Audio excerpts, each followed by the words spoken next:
evening. Welcome to New Vision TV News. I'm Lydia Lekonyero. Tonight we bring you stories that are making headlines across the country, in East Africa and from all over the world. In news around Uganda, 82 government officials have been interdicted in 10 months over corruption.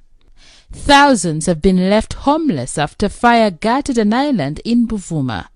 And Meharry University protests entered day 2, several arrested. In news around East Africa, Kenya mobile users are to buy Safaricom data bundles with no expiry date. In our Pearl of Africa series, we look at Rivera Island. In our special report, African trade with Russia to double in 5 years, Putin says.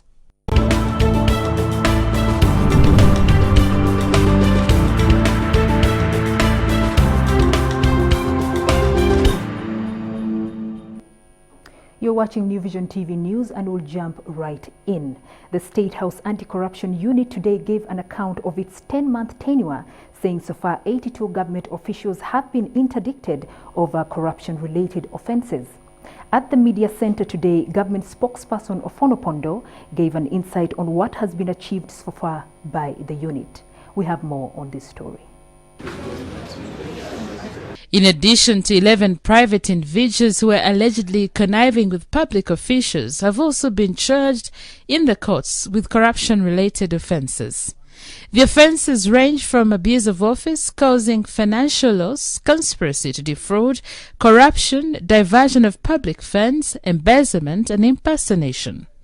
A statement issued by the State House Anti-Corruption Unit listed the number of people who have been interdicted, warning that the accounting officers should ensure such individuals do not access office until their cases are determined by courts.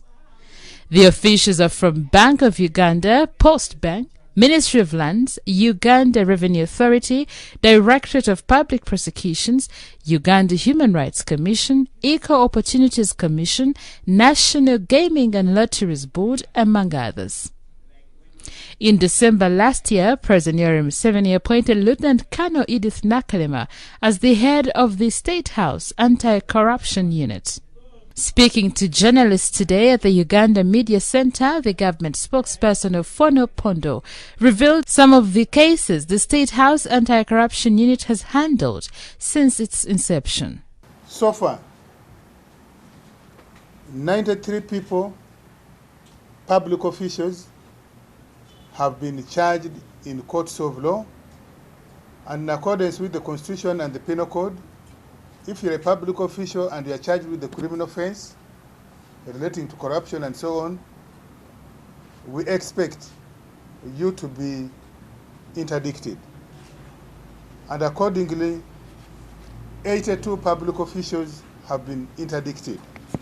Ofono added that some of the interdicted people still hold out before the media as if they were not indicted, a move he said was unfortunate. Unfortunately, we have seen some of these people holding out before you, the media, as if they are still in their offices. Specifically, we have seen last Sunday, Mr. Edgar Agaba, who was interdicted on 19th of July by the Minister of Finance, the Honorable Matia Kaseja. And a replacement is available at the National Gaming, was addressing the media as if he is the executive director. He's now impersonating. We would want to enlist your supporters, media, if we want to seriously fight corruption. Public officials who have been charged and have been interdicted, keep track of them so that they don't mislead the public. Like this Mr. Edgar Agaba, please keep track of him so that he doesn't hold out there. A statement issued today indicates that since it was inaugurated to date, State House Anti-Corruption Unit has received 58,415 complaints, of which 8,022 have been concluded. The statement added that 4,017 cases were currently under investigations, while 35,280 cases which are non-corruption related have been referred to ministries, departments and agencies for administrative management.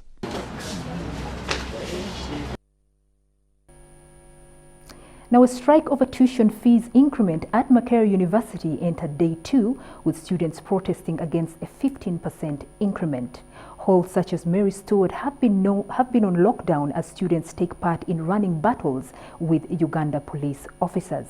The strike is being led by mostly female student leaders, some of whom have been arrested.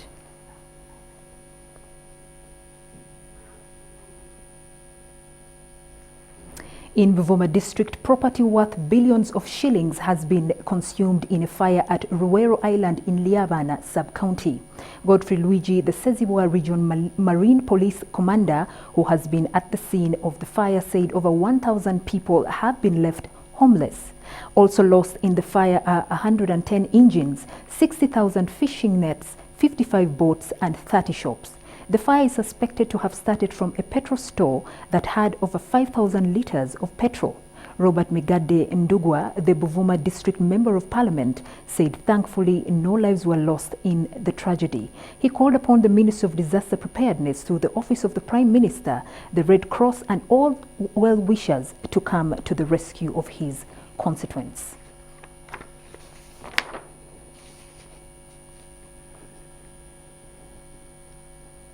And a family of 4 crippled children in Akapel B village in Kaberamaido district seek an explanation on why their 4 children have become crippled.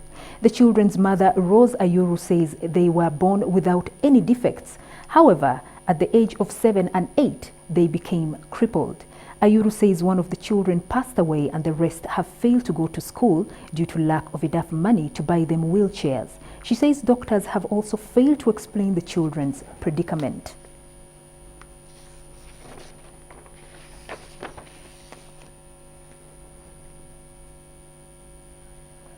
And the Uganda People's Defence Forces has embarked on mobilizing reserve forces throughout the country so as to have well-coordinated structures of operations within communities they live in.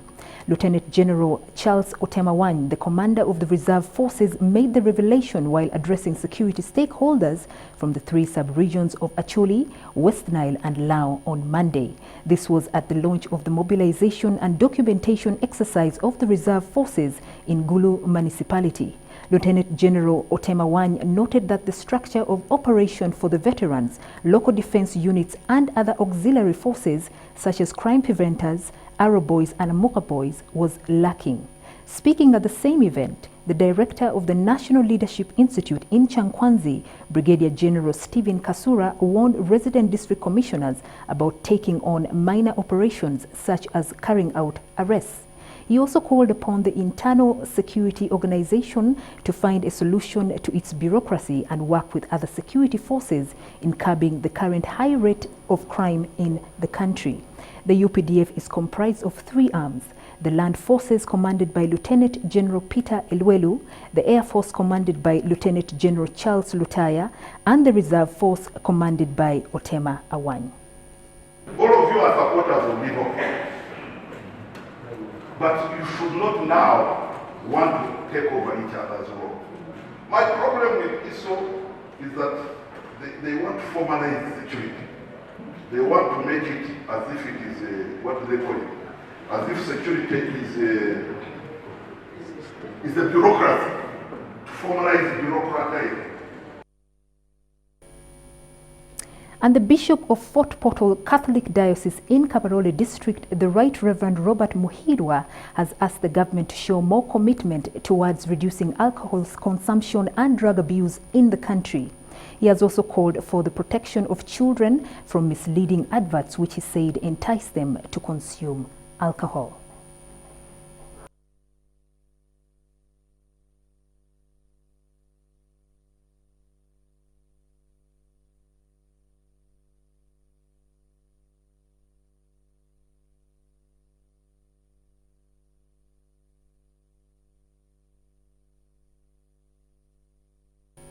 We'll take a break right now, and when we return, we'll have more stories.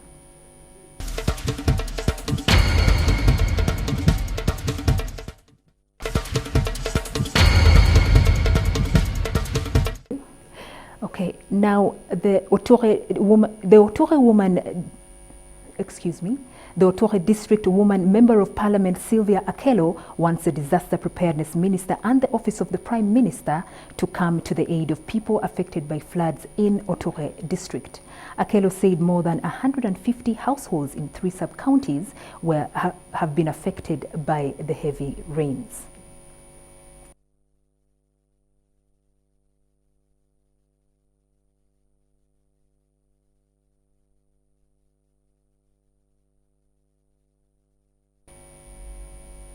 And around East Africa, Air Tanzania is set to increase its fleet of planes by 1 more to make 10. A delivery of the Boeing aircraft Dreamliner will be received this Saturday. Now, Air Tanzania Company Limited made the announcement that the aircraft would arrive at Terminal 1 of the Julius Nyerere International Airport over the weekend. And it's good news for the mobile phone users in Kenya, as they will now be able to buy data bundles with no expiry date on telecom operator Safaricom. Safaricom CEO Michael Joseph made the announcement during Safaricom's 19th anniversary recently. He unveiled the new system dubbed Simple, Transparent and Honest.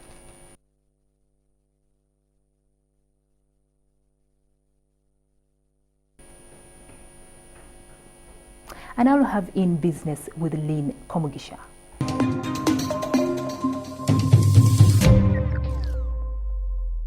In business tonight, East Africa's top banks have been ranked among the world's 1,000 best lenders. The monthly London-based international financial affairs publication, The Banker, owned by the Financial Times Limited, shows that KCB, Equity, Diamond Trust Bank and Cooperative Bank, which are largely retail banks, remained resilient in a tough operating environment to maintain an upward growth in profitability. Edna Ruth Mimiru, the business editor at The New Vision, joins us tonight to shed more light on what qualifies these banks and what this means for the economy. What are retail banks? Retail banks serve you and me like a retail shop. Okay. You go and buy a few items, yes. You know, you're not buying wholesale for another business. Right. So they serve you and I and small businesses. Yes, so that's the category. The normal banks you go to? Yes, your banker, my banker. Right. Yes. But then the reason they're retail banks is because they're serving us. But there are other lenders, there are development banks like UDB, EADB, East Africa Development Bank. So yeah, this focuses on the retail market. Wow, that's very interesting. What qualifies them as best lending banks? This was a report done by an agency, I think in Europe. And they looked at a number of parameters. They looked at one, their numbers, their profit and all, growth in customers. But I think what we would look at is, if you generally look around, you know, there's evidence that they're really pushing to serve their customers better. There's an agency drive, you know, that is helping them to reach their customers. And then also it is helping to cut on their costs, you see. So that feeds into their profit. So the profit parameter, the service parameter also helps. Then they're making things easy for the customers. You know, we are doing all our banking on our phones. You can borrow. Over there and there's an agent. Yes, there's an agent. So I think it's on convenience, on the profit they've made, on a number of things. Yes. And we have most of them actually in Uganda. We have KCB, Equity, Diamond Trust. Those are some of the banks that qualified. And so, what are we supposed? Is this good news for us? Should we be excited about it? What do we do about it? That ranking mostly serves the bank. Right. Because if you're named best bank, or best lender, it definitely will bring you more business. But it is also a guiding point for you and I. If I'm looking for a good banker, maybe I should look at these people and see if they will offer me a better service than my current banker. That's right. That's right. Yeah. Well, I think I need to visit one of these banks. Shop around. Shop around. Yes. So, well, we're glad that some of our banks are doing well, and it means there's a lot of improvement going on around us. Thank you, Edna. Thank you, Lynn.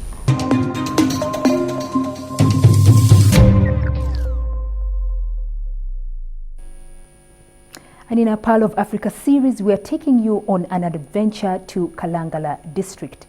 Kalangala is bordered by Mpigi and Wakiso districts to the north, Mokono district to the northeast, the Republic of Tanzania to the south, Rakai district to the southwest, Masaka district to the west, and Kalungu district to the northwest. This geography is a kickstarter for the adventures hidden in Kalangala district. Our Pearl guide Ruth Naseje visited the area and now brings you the story.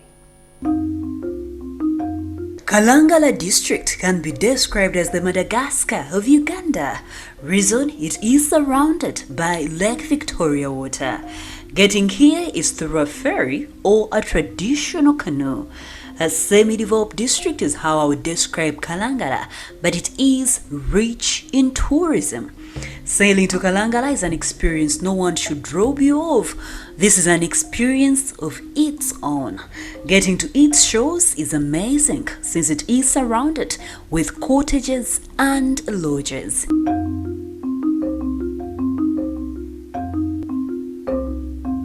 As you settle in, afternoons are good for a wild adventure. There is a zoo that conserves wild animals such as lions. Always take time to shake off your fear for these incredible creatures, just like these pupils did.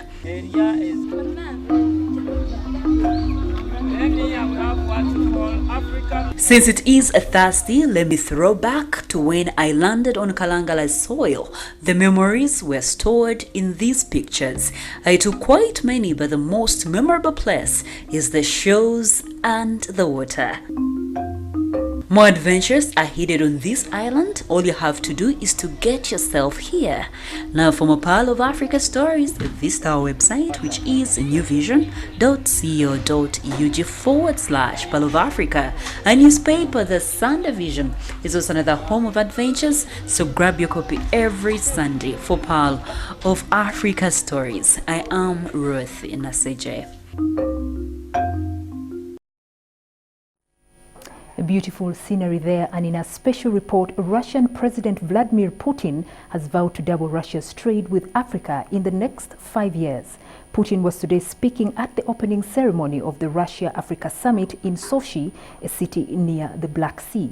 Putin said, and I quote, "Russia is currently one of the 10 largest food suppliers to Africa," noting that the volume of agricultural trade was already at a higher level than export of arms. He added that Russian companies had long and successfully worked with partners from various sectors of the African economy and were determined to increase the trade. Egyptian President Abdel Fattah el-Sisi, who co-chairs the summit with Putin on his part, invited all private companies in Russia and other countries, as well as international financial organizations, to cooperate and invest in Africa. The two-day Russia-Africa Summit brings together over 3,000 guests, including 44 presidents and prime ministers of African nations. In a special report today, we'll look at the background and the relationship between Russia and African countries.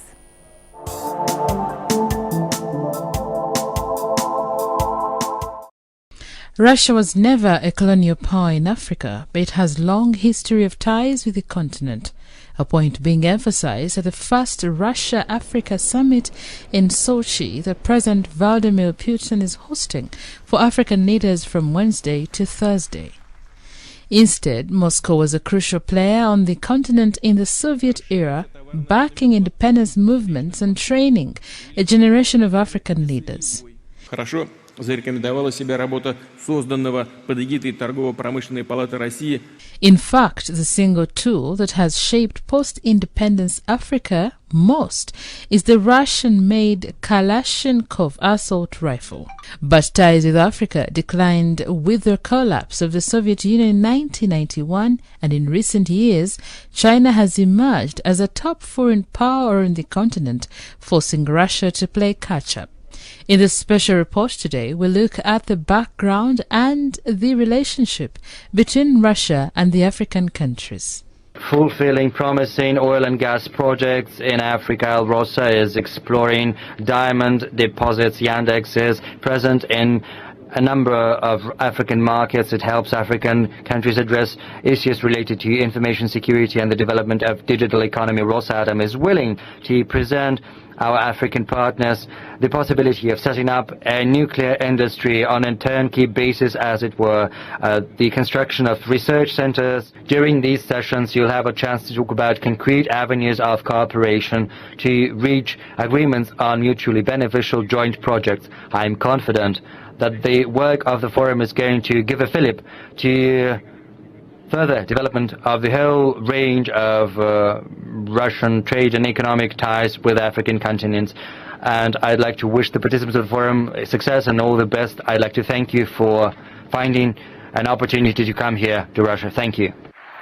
Putin has scheduled 13 bilateral meetings with African leaders in a bid to further extend the Kremlin's influence.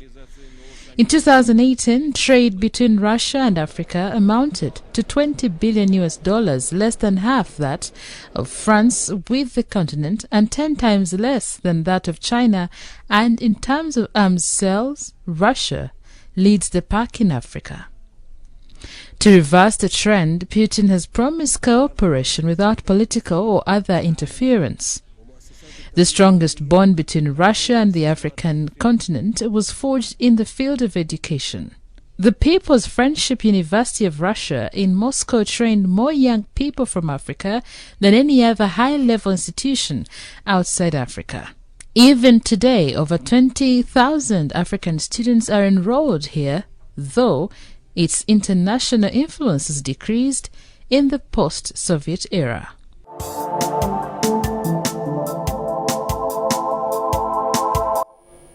That was the news on New Vision TV. I'm Lydia Lakonyer. Thank you so much for watching. For more of our videos, find us on www.newvision.co.ug/videos. And now we'll leave you with the fact file.